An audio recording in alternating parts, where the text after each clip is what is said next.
राधे राधे दोस्तों, हरि सिमरन में आपका स्वागत है। दोस्तों, आज एक ऐसी कहानी जिसने मेरे हृदय को आनंदित कर दिया और मैं भाव विभोर हो गई। आज हम उसी कथा का वाचन करेंगे। संत रामदास जी जब प्रार्थना करते थे तो कभी उनके होंठ नहीं हिलते थे।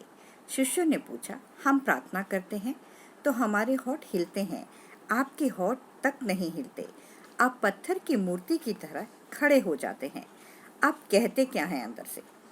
तो क्योंकि अगर आप अंदर से कुछ भी कहेंगे तो होठों पर थोड़ा कंपन तो आ ही जाता है, चेहरे पर बोलने का भाव आ जाता है, लेकिन आपके चेहरे पर तो वो भाव भी नहीं आता। तो संत रामदास जी ने कहा, मैं एक बार राजधानी से गुजर रहा था और राजमहल के सामने द्वार पर मैंने सम्राट को खड़े देखा और एक भिखारी को भी खड़े देखा। वह भिखारी बस खड़ा था, फटे चीथड़े थे उसके शरीर पर, जीर्ण जर्जर देह थी, जैसे बहुत दिनों से उसे भोजन न मिला हो, शरीर सूखकर काटा हो गया था, बस आंखें ही दियों की तरह जगमगा रही थी, बाकी जीवन जैसे सब तरफ से विलीन हो गया हो। वह कैसे खड़ा था यह भी आश्चर्य था, लगता था अब गिरा तब गिरा। तो सम्राट उससे बोले, बोलो क्या चाहते हो? तो उस भिखारी ने कहा, अगर आपके द्वार पर खड़े होने से मेरी मांग का पता नहीं चलता तो कहने की कोई ज़रूरत नहीं है। क्या कहना है? और मैं द्वार पर खड़ा हूँ, मुझे देख लो, मेरा होना ही मेरी प्रार्थना है।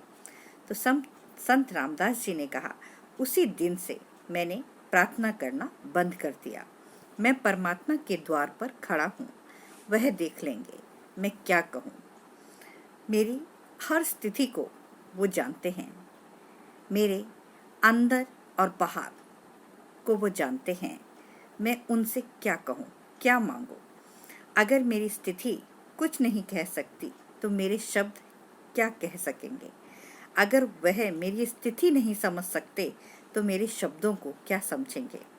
इसलिए इंसान के सच्चे भाव व दृढ़ विश्वास ही सच्ची परमात्मा की याद के लक्षण हैं।